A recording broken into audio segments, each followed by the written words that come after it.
acknowledge the traditional owners of this land and their leaders and elders emerging past the present. Ned Rorem is currently 96 years old and is residing in the apartment on West 70th Street in New York, where he's lived for the last few decades. As a composer, he is a Pulitzer Prize winner and for some years was the president of the American Academy of Arts and Letters. And he's incredibly prolific. I recently, in a second-hand bookshop in New York, came across a book about that thick, which was just a list of all of his compositions.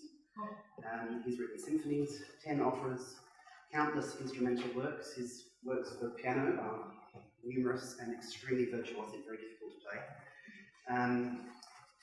Many concertos for multiple instruments, including 4 piano concertos.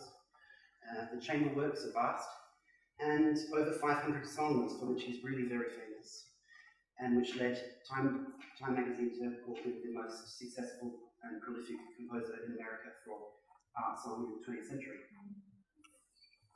But he's also very, very famous for these volumes here, which he started to write in the 1950s as a young man living in Paris, and especially as a young gay man, openly gay man living in Paris. And he was extremely brazen about this, and all of his many affairs and sexual encounters in these books. So as soon as he published the first volume, The Paris Diaries, in 1966, it sold everywhere and was extremely scandalous.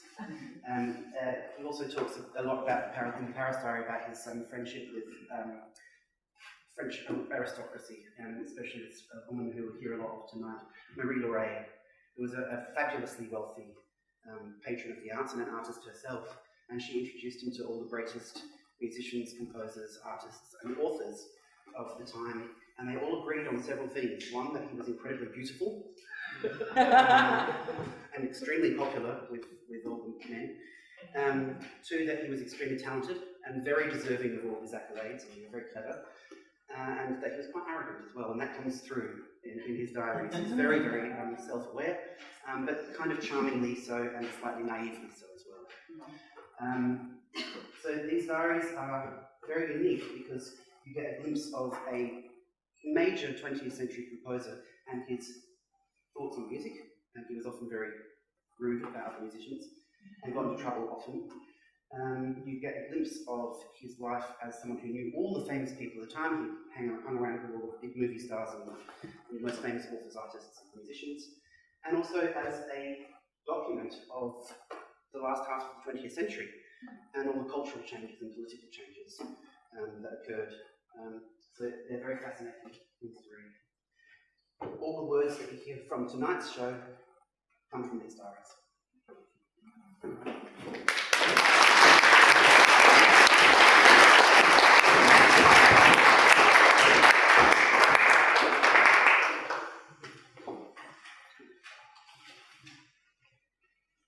A stranger asks, "Are you Ned Rorem?" I answer, "No," adding, however, that I've heard of and would like to meet him.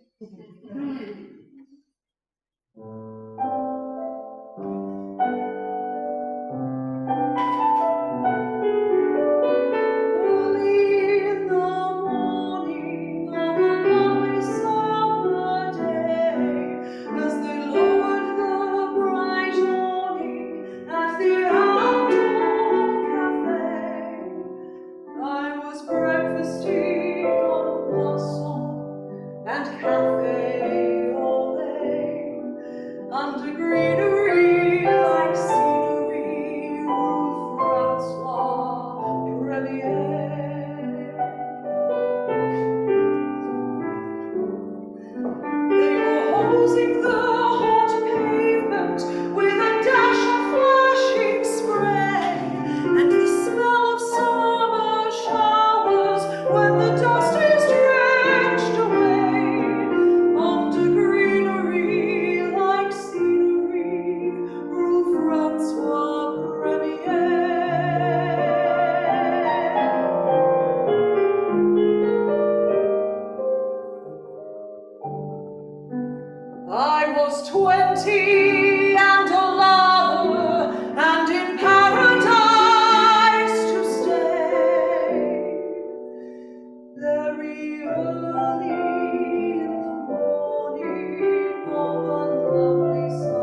diary, a daily report for a while. Dined quietly last night at home with my beloved friend Marie Leray. Today, slept till noon, finished The Duchess of Malfi. After lunch, went to a movie with Henri. At 9, had a date and made love 3 times in a filthy hotel room. Not very sentimental, but it sweated away my cold. On second thought, maybe I won't make this a daily report. On the Boulevard du Batignolles last Sunday night was a bicyclist who turned 3 times to look at me, then vanished. For my part, this was a love I will never forget. Unhad love is sweeter. Turn I my looks unto the skies, love with his arrow wounds my eyes.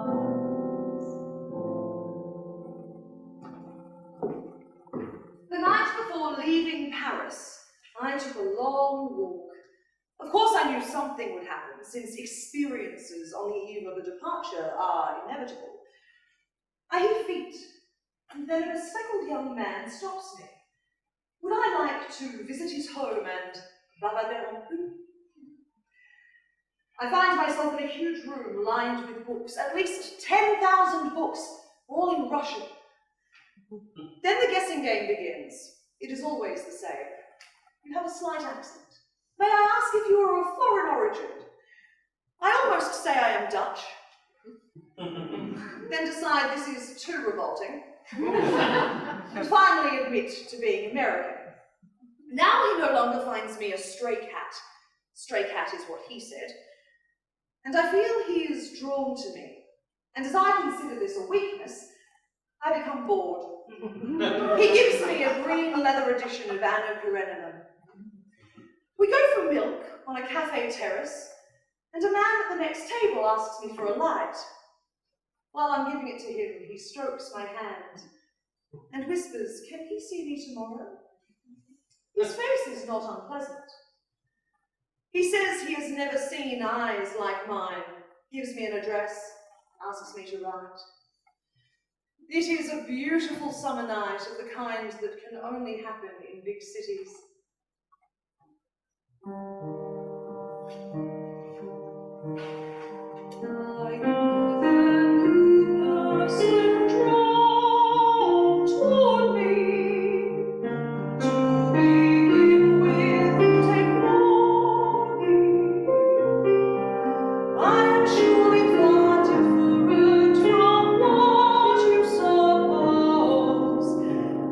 Suppose you'll find in me your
touch me more than lay people's love for music. Not those who sit in concert halls, but those who play at home. Not those who say, if only my mother forced me to practice, but those who practice anyway.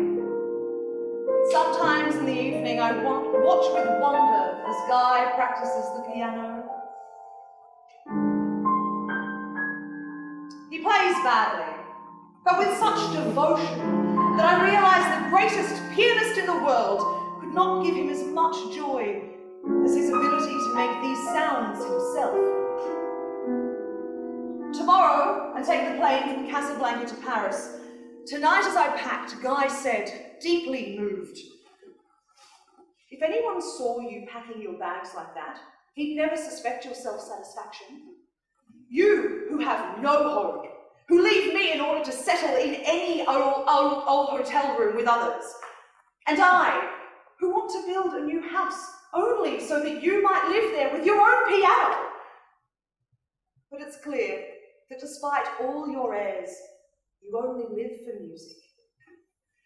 You need so little luggage, you make so little noise in leaving, like birds who fly away.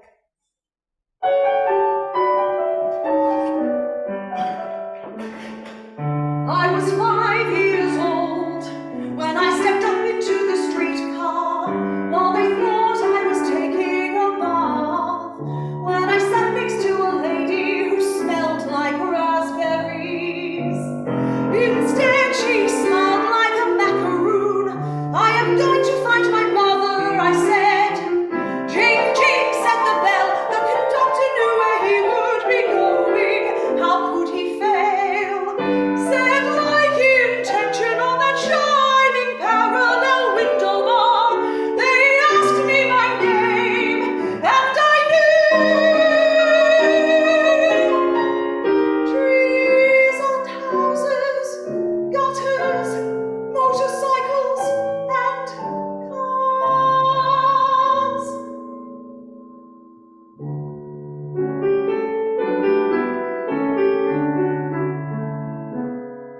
So on ever since without stopping.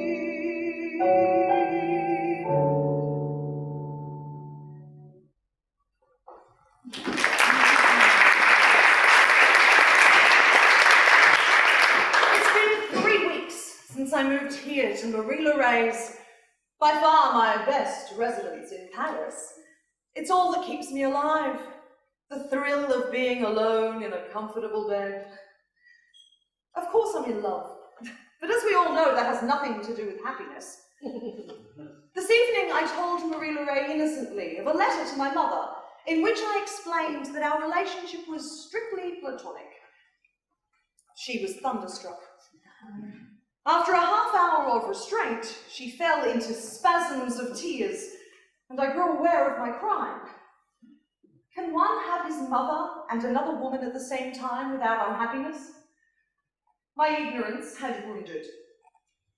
Later, we had a long, whimsical talk on the nature of family structure, with the kind of fresh and precipitating inspiration that comes after vomiting. I have crabs again. How do you say larkspur lotion in German?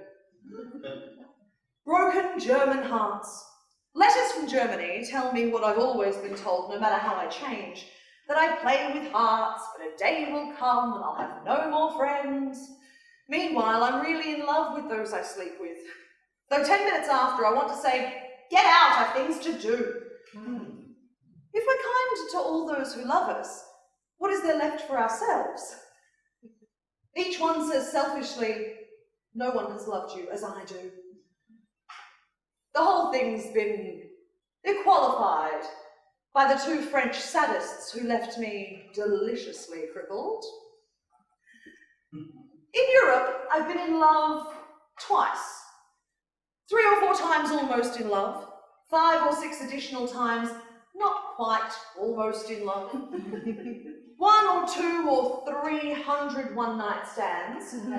1 or 200 people in love with me, and this is far greater. It is greater to be loved than to love.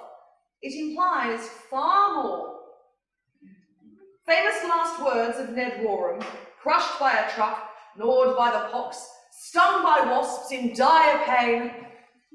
How do I look? If I cause one heart to break, I have not lived in vain.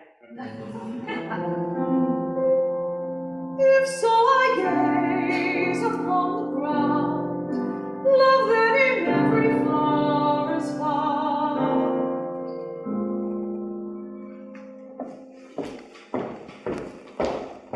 Well, the reason I'm learning Italian since 3 days ago is because last week in Cannes I met Paolo, about whom I brood incessantly with that pleasant nausea that comes at the beginnings of love. It's as precious as a beating blue heart in a crystal box. I love you, so leave the room that I may suffer your absence agreeably, knowing you'll be back before the evening meal, still with sea salt to be licked from you. Leave now. I'm impatient for you to leave, although I only met you yesterday. Leave, so that expectancy for your return may be stronger than your return. Or leave forever, so that I may write you and suffer the only pleasant pangs that have any meaning, that make a difference, so that I may learn Italian and come maybe next month with joy to visit you, but be disappointed, because love was not designed for nourishment by absence, but meant for immediate consumption, and now it's too late. And while you might be better, you're not the same as I remember. None of which keeps me now from hours of practice at learning to say in Italian such useful things as, where are the monks? Are they in the refectory? I'm glad to know that nothing will ever kill the capacity for wanting to fall in love.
was a message from Paolo's mother, saying she'd discovered and read all my letters, and that if I wrote once more, she would call the police. I can't believe that her police could be interested in a correspondence between two adults, though those letters reveal sensual penchants more frankly than this diary.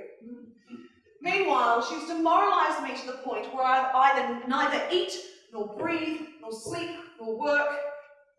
Consolation is that God has presented a trial of love, so I shall cope with it. I've lost all sense of place. I'm dominated by this impossible situation of love and no longer think of music. Why are these worlds such oceans apart? Yet it is the distances that makes our chests bloom impossibly. I don't want music. I don't want good weather. I want you!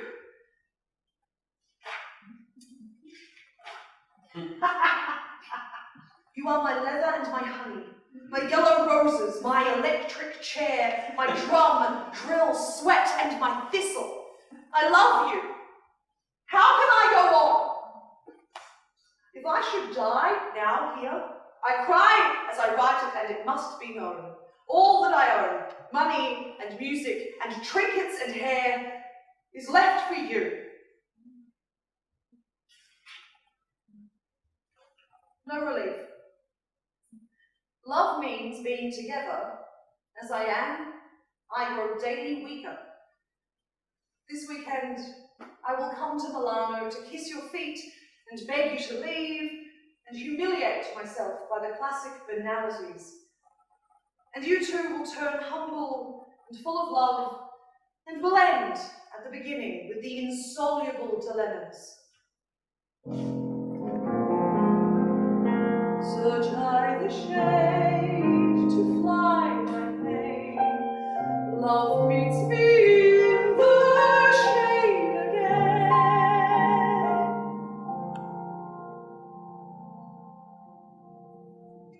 Before the evening meal.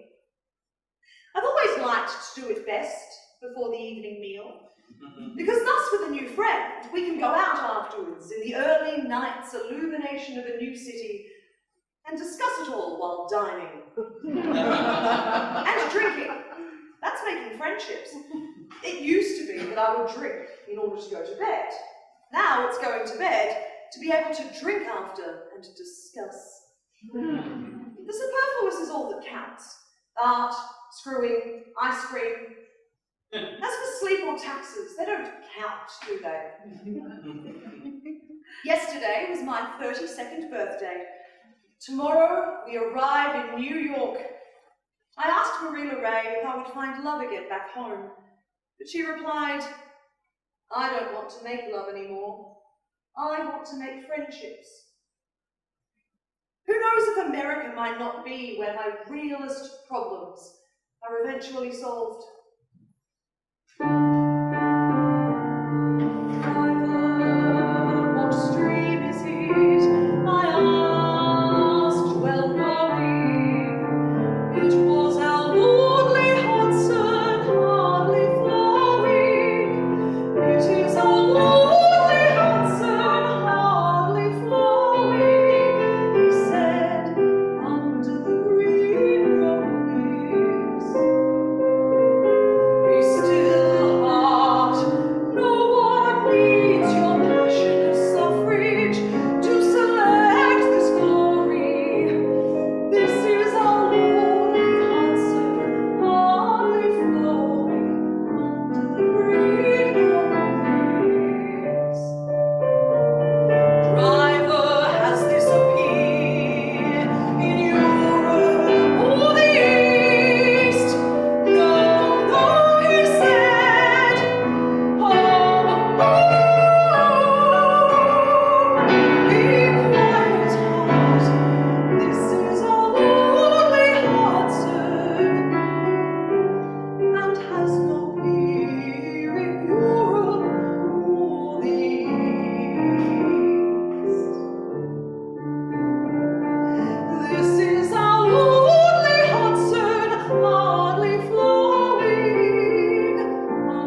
birthday gift in the form of a thunderbolt. I am in love again for the first time. Exuberant need to giggle and screech. My childish heart claps as though spring had come, bringing the urge to utter those same old corny lines, but to new ears. Oh, Claude, Claude, Claude, Claude, Claude, Claude, Claude, je t'aime encore plus que tu ne m'aimes. My heart is like a singing bird whose nest is in a water chute. My heart is like an apple tree whose boughs are bent with thick set fruit. My heart is like a rainbow shell that paddles in a halcyon sea. My heart is gladder than all of these because my love is come to me. Raise me a diarist of silk and down, hang it with fair and purple dyes, carve it in doves and pomegranates and peacocks with 100 eyes.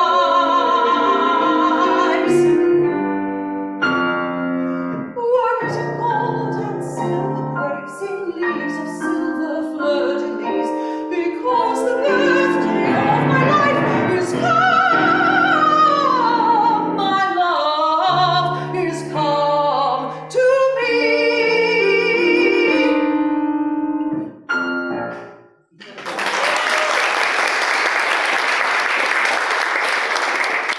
I want newer smells and wilder flowers, a life in the country with fresh eggs, and work near to Claude, for whom I compose letters I'd hesitate to reproduce in a diary because they are too right and true and dirty and loving and unstyled and selfless and mean. I am a musician after all. When I am in love, I must gobble and rip, demoralize and entangle, ensnare and devour, be stroked and be penetrated, become idiotic, shrieking, followed, coy and mean, and ferociously passive. Feeling is the crazed lioness in the arena, who, with a brief flashing claw, rips open a martyr's chest and sweeps forth a bleeding lung, heart, steaming guts, and devours them. The moment has almost come. Let us orchestrate. You've spoken of the ecstasy of torture, which I fear so. I place it above all art and reason.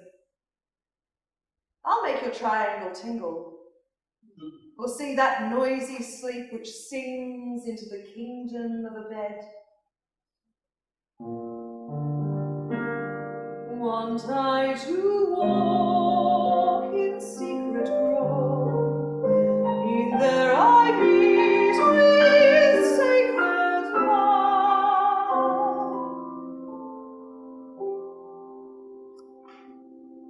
Cher Claude, you've come and gone. I write to you now in my journal because I no longer dare speak. To be jilted unexpectedly is rough. I've never been left before. Yes, my vanity's touched. Happiness is made mostly of pride. What's clear is that I love you and could die of it. You used to miss me when I went to the bathroom. It's not your fault if you no longer love. It's the one thing we don't regulate. Today, a letter reveals the despair of Paolo, which leaves me indifferent. See how the years pass? I think more about you in not having you than when I did. My cloud, my steed, javelin, sapphire. I've never loved anyone but you. All the others were... And I'll love you always. These are the calmest, least mean words with which to end this letter addressed to a misunderstanding. You pig. You real pig. You bad damn son of a bitch. You prick. You shit. Sometimes with one I love,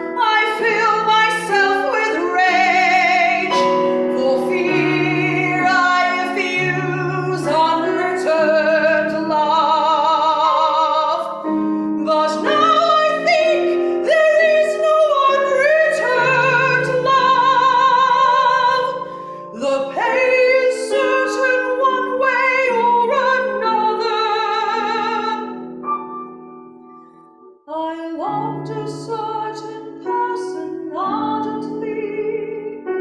My love was not returned, yet out of that I have written these songs.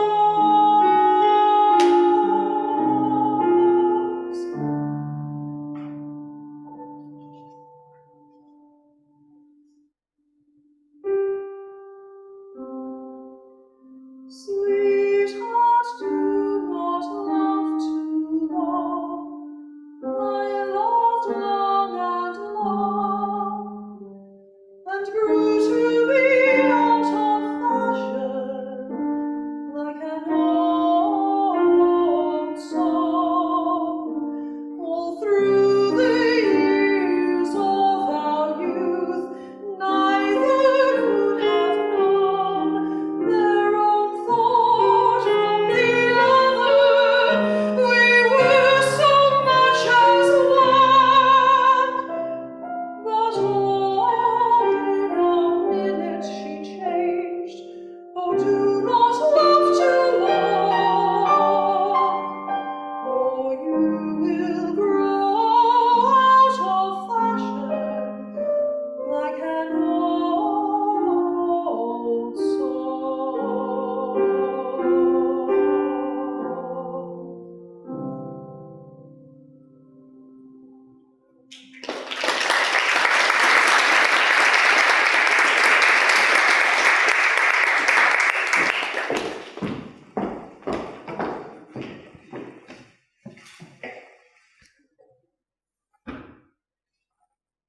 A Turkish bath, like the Quaker service, is a place of silent meeting. The silence is shared solely by men who come uniquely together not to speak, but to act. At any time, you may witness couplings of white with black, beauty with horror, aardvark with dinosaur, panda with pachyderm, skinny old slate-grey pot-bellied bald with chubby old slate-grey pot-bellied bald, heartbreakingly gentle with stimulatingly rugged, but always, paradoxically, like with like. Your pupils widen as a fawn mounts that stevedore, or a mountain descends on Muhammad. Is a man who possesses another man twice a man? Or the contrary? It depends on from where you look. The bottom is the base, the very foundation on which a male's melody role is constructed. Hate all those people, or feel lightened and purged.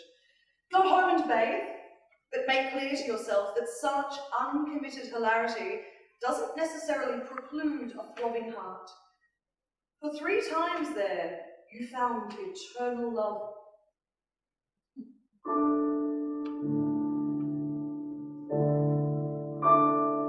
God guided my last Parisian visit in 1969 to say adieu to Marie Reid, a month before she died. This week I re-returned, 3 years after her death. Paris, what no longer contains Marie Reid. The presence of her absence is so everywhere apparent. Paris, filled by a void.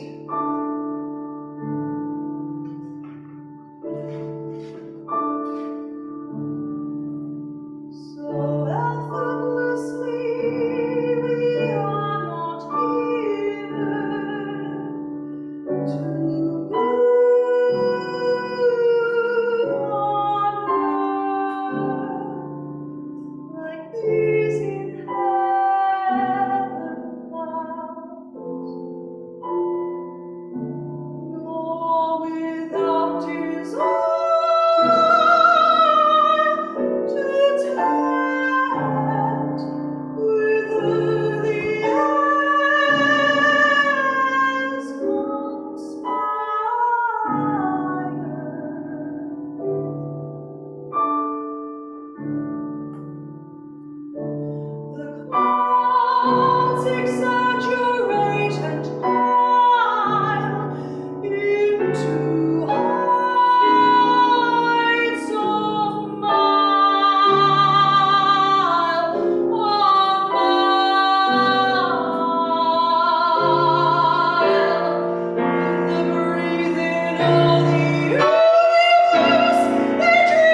from an adventureless evening in Toulon, I found this note from Marie Leray slipped under my door. My own beloved Ned, I think I must explain why I love you so much. You are the total expression of what I have loved or still love in fragments. My whole life seems to have been a drive towards you, marriage, children, lovers, friends, and that everlasting quest of beauty and refusal of ugliness, my only conception of God and the universe. You are a little more than sex, a little more than childhood, much more than nature, and more than death. For if I died, my ghost would still haunt you, more alive than any other alive female. Whatever you do, whatever I do, whatever happens, I will always love you. Because I have loved you. And because you are more than time and space. For the space in which you move is beauty, and the time, music. And what is at the moment of beauty will always be. So sleep well, my love.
Weary of courageous announcements of homosexual studies, of scientists achieving breakthroughs on this complex condition. Do the scientists have horses in heterosexual studies? Might they then conclude that homosexuality is in fact a simple condition? That problem solved, they could go on to something important. Like a cure for asthma. I'm not a gay activist, I'm a gay pacifist. A visit from Jim Holmes, a young Carolina musician. He had already known my reputation through my pristine songs and was intimidated. But when he read the New York Diary, by the crass hide of the lyrical Jekyll, he felt no intimidation about phoning. I am in love again for the first time. Only to giggle, to jump up and down. Not wanting to believe in love anymore means to believe in love. One must believe in the existence of something in order to disbelieve it. One definition of love is to want to live with. Next month, with Jim, I move to West 70th Street. If so, I bathe me in the spring, eve on the brink I hear him sing. 1975, Nantucket, New Year's Day. I am 41 years old, and as of last evening, I own this house.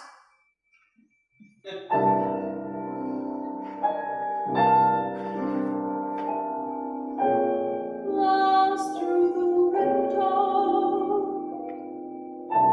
lavender and yellow, framed by white curtains, smell of cleanliness, sunshine of late afternoon.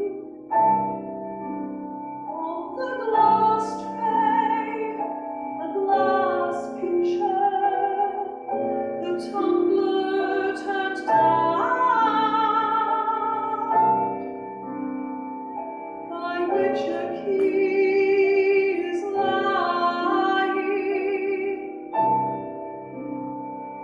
and the immaculate white bed.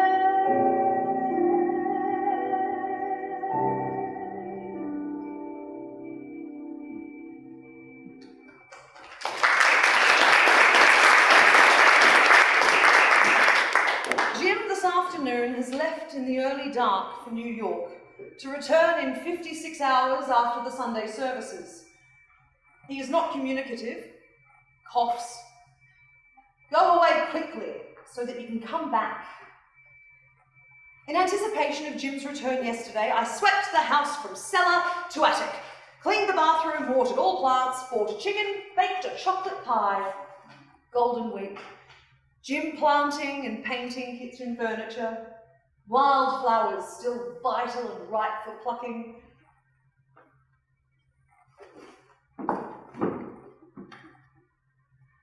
And so, I am a Pulitzer Prize winner. Was struck mute by the news, which, like beauty, hurt and made me want to cry. Immediately, Jim returned to help with the glory. My main emotion, besides elated disbelief, is one of vindication. Because I'm queer, and because I write attractive music. Attractive music and queerness, if not exactly sins, at least silly to the Academy. I wish Jim didn't have to commute to New York so often, but he replies, if wishes were whores, beggars would ride. A carrot cake in honour of my 58th birthday 2 days ago. At noon today, Victor Victoria with Jim, then a visit to our new lawyer. He is young, as lawyers should be, good looking and quick, and he tells us that the one other musician represented by his firm is called Meatloaf.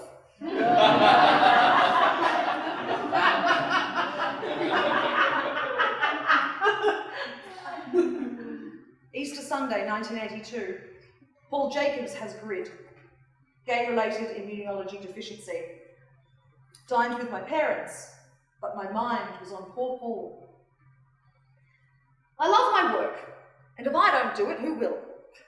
And I love the details of living, baking pies, reading, selecting texts for songs, abiding near to Jim. Jim, without consulting me, purchased a 9-week-old Bichon Frise, which resembles a frisky marshmallow and peas when least expected. He has registered it with the name Sunny Boy. His rasping tobacco cough is a continuing concern, hour after day after month.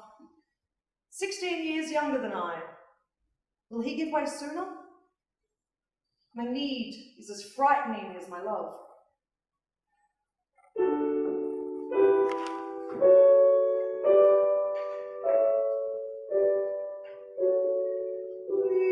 Without you, no rose can grow.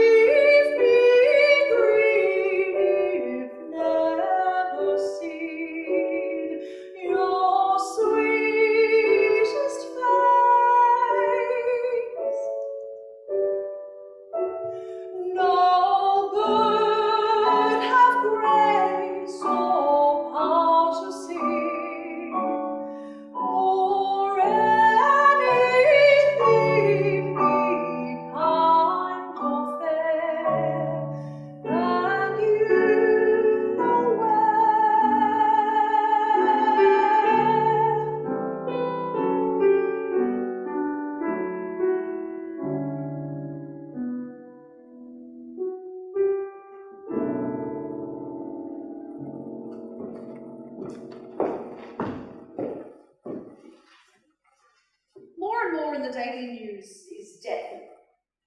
Everyone seems to be croaking. More and more in the daily news is sex. Yet for some, sex means death. Literally. More and more in the daily news is AIDS. That's now Bob Holton's diagnosis, and Paul Levenblick's. As with homosexuality itself, theological illusions abound. I am wise, wiser perhaps even than Jerry Falwell, yet cannot help wondering, I who do not believe in God, if some chastisement is at work, some cosmic pendulum. The summer's been thick with musicians' deaths.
My favourite pastime is gazing through the window at Jim mowing the lawn, clad in overalls, sunny at his heels. Jim just called for me to come out and see how the sun, in hitting the buds of the hedge just so, looked like a temple of emeralds. Not half so valuable as his own greying temples. We share different rooms together. I've never been able to share a room, much less a bed. Absence does make the heart grow fonder. Here in Nantucket, Jim's room is 2 floors below. Every midnight I shudder as he descends. Basement stairs are notorious in any case, but Jim approaches them in his floor-length nightshirt, sunny under one arm, a lighted cigarette and glass of ice water in the other, with 2 cats shifting around his feet on every unlighted step. Life is a terminal disease, says Jim cheerfully. Death of Bill Elliott of AIDS at only 41. For a Christmas gift, Sonny gave me a platter in the same pattern that Mother collected when we were children. And I composed a serenade for 2 paws for Jim to teach Sonny on rainy days.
For Jim, on another birthday, another little song without words, since no words could ever describe the depth of my feeling for you.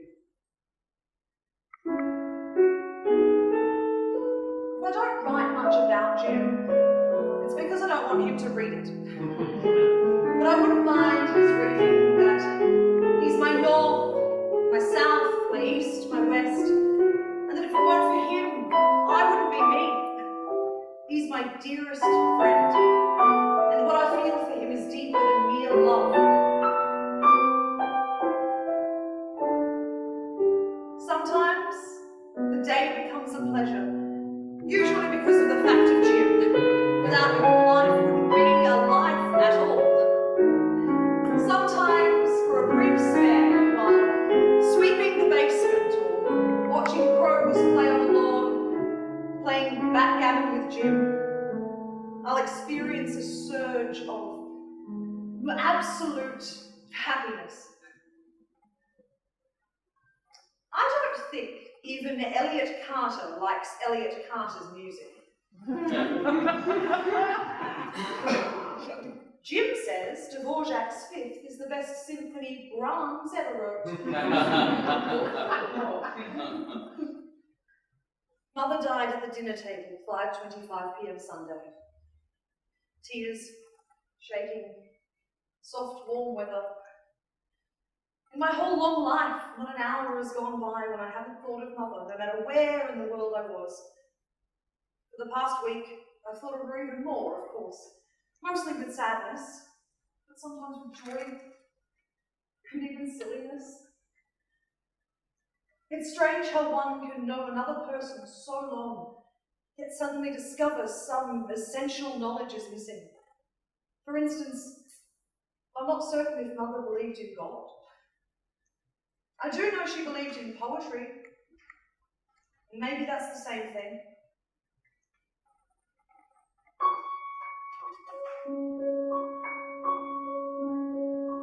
I dream of Jeannie with the light brown hair, born like a vapor on the summer air. I see her tripping where the bright streams play, happy as the daisies that dance on her way. Many were the wild notes her merry voice would pour, many were the blackbirds that warbled I dream of Jeannie with the light brown hair, floating like a vapor on the soft summer air.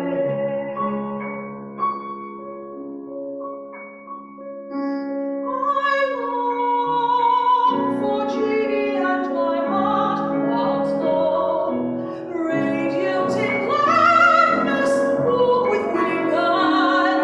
I hear her melodies like songs gone by, sighing round my heart, oh soft songs that die, sighing like the night wind and sobbing like the rain, waiting for the lost one that comes not again. I long for Jeannie and my heart bounds low, never more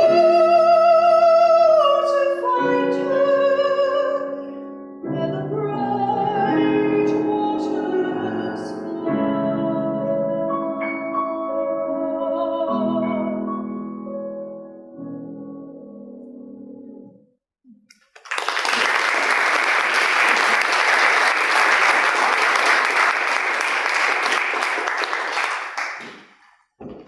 Sick with worry about Jim, his morning vomiting, the cough, fever, then he goes to Kansas, then Nantucket, always the church. In 20 years, he's never missed a Sunday. He is loved. This evening, as usual, after supper, we took Sonny to the beach. I watched Jim as he in turn watched Sonny digging a hole. and thought that Jim was as handsome as I'd ever seen him in the 24 years we've lived together. Will Parker has AIDS, wants me and others to write songs about AIDS for him to sing in a fundraising recital. Macabre. Jim has vomited all over the bed. His diverse diseases prevail. Tests at Mount Sinai. 5 hours of endoscopies and colonoscopies and Valium and Demerol, and he is scared for the first time I've known him to be. At noon, I returned to find Jim in the recovery room, less traumatised than I'd feared, but what he told me was less than his doctor told me a few minutes later in the waiting room. The Crohn's disease is, for the moment, minor, but there's one huge ulcer and smaller ulcers which may be a malignant tumour. And the blood test? I asked. Positive, said he. You mean HIV positive? Yes. He looked at me quizzically and then walked off. One's focus on everything is changed forever. Did you know? Why him and not me? He's only 55, while I'm prepared to die now without too much bile. This sounds unselfish. In fact, it's pure ego. I want him to take care of me. What isn't selfish, since all I care about is his comfort? Now there is the sadness. I've not had sex with another creature for 12 years, and nor has Jim, yet he tests positive and I test negative. Yesterday his diagnoses came through. Lymphoma plus very low T-cell count. That is stomach cancer, aggravated by the low immunity. My life is his, and my duty is to remain stable. Easter Sunday. This morning he could barely move, excreted a green liquid, then went off to church. Now it's mid-evening. He called me into his room and again burst into tears. I've been a failure, said he. My whole purpose in living was to make things easier for you and to eventually help you into old age. He feels already dead. Is it the chemo or the AIDS? He doesn't want any more chemo if that is what it does to one. As for the AIDS, how does it kill you? He hasn't even been in the hospital.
Today, I am 73.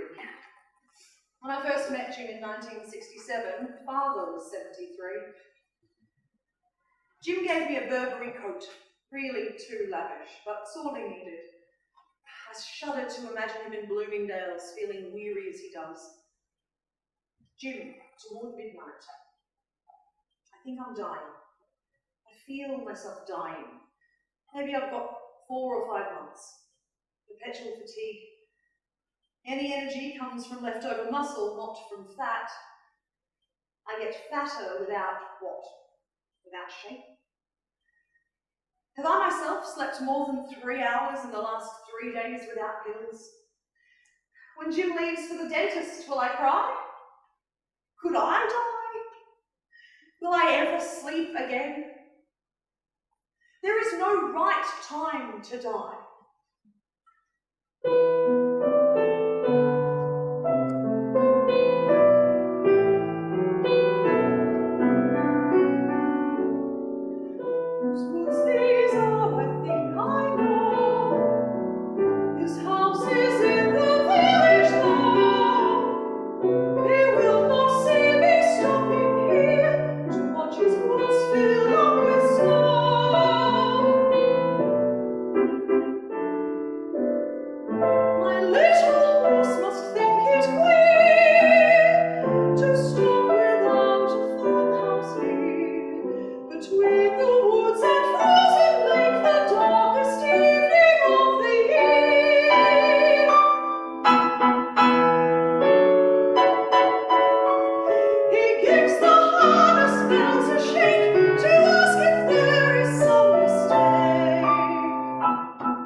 hazy red of downy flame.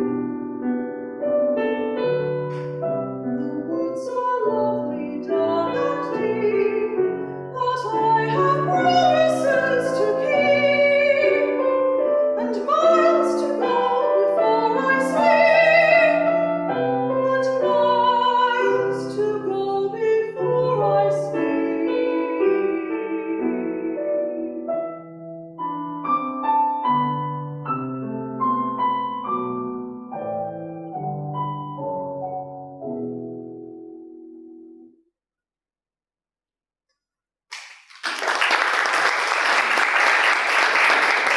In the dark, Jim says, I love you.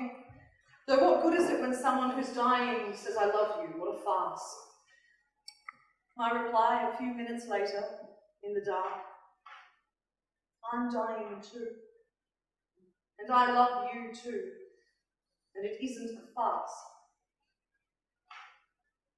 6th of January, 8:25 a.m. The dull, uncomprehending eyes. Death is in there, trying to get out, like pregnancy or a bowel movement. The two round-the-clock nurses, Stella and Sade, don't stifle the cries which Joy Fox downstairs hears all night. Will I break? Will I ever sleep again? Jim's life has been the sole issue for months. Writing this is all so vain, but there's literally nothing else to do. No reading or writing or music. 11:30 a.m, Father Gordon comes to administer last rites. Sonny remains continually on the bed.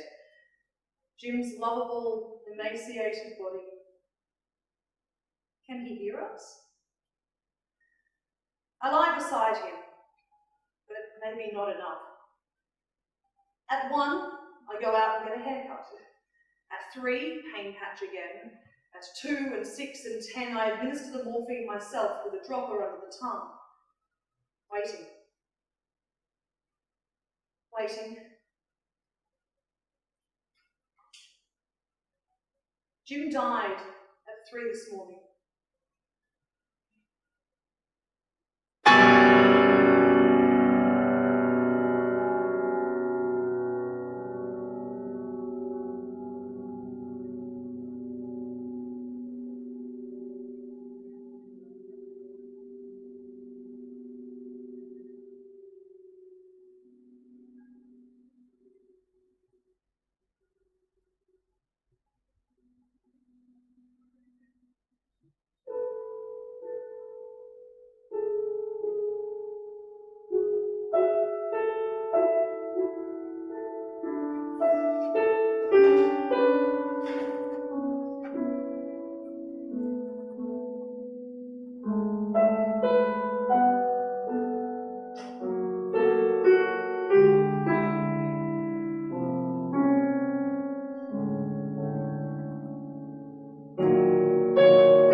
He had lived more than half his life with me.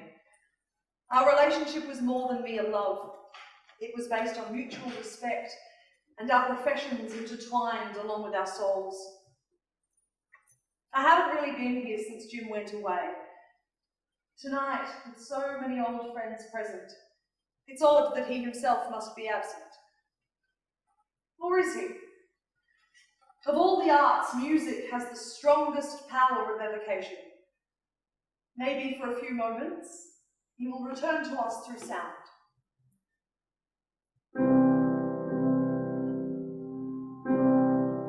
Turn I my looks unto the skies, love with his arrow rules my eyes. If so I gaze upon the ground, love then in every flower is found. Search I the shade to fly my pain, love meets me in the shade again. And I to walk in secret grove, in there I meet with sacred love. If so I bathe me in the spring, in on the brink I hear him sing. If so I meditate alone, he will be partner to my moan. If so I mourn, he weeps with me, and where I am, there will he be.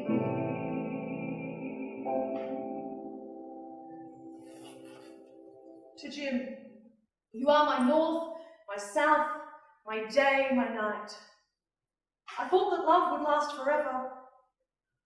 I was right.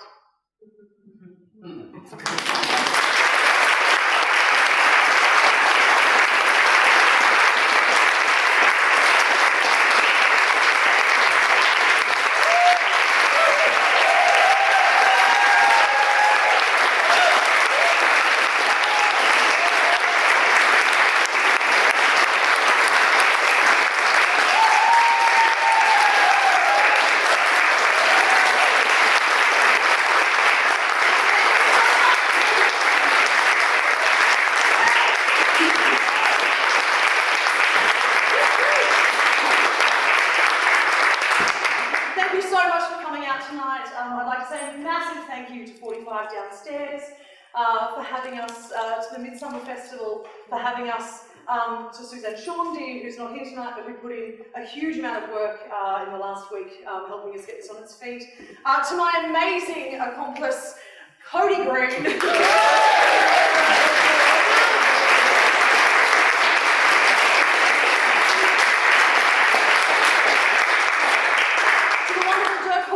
Our tech tonight, and to all of you for coming out and taking a chance on something no one had ever heard of, including me. Now we have a wonderful friend here from Thorn Harbour Health, which used to be the AIDS Council of Victoria, collecting what I'm sure are going to be your very generous donations towards HIV research. Thank you again for coming, and have a lovely night.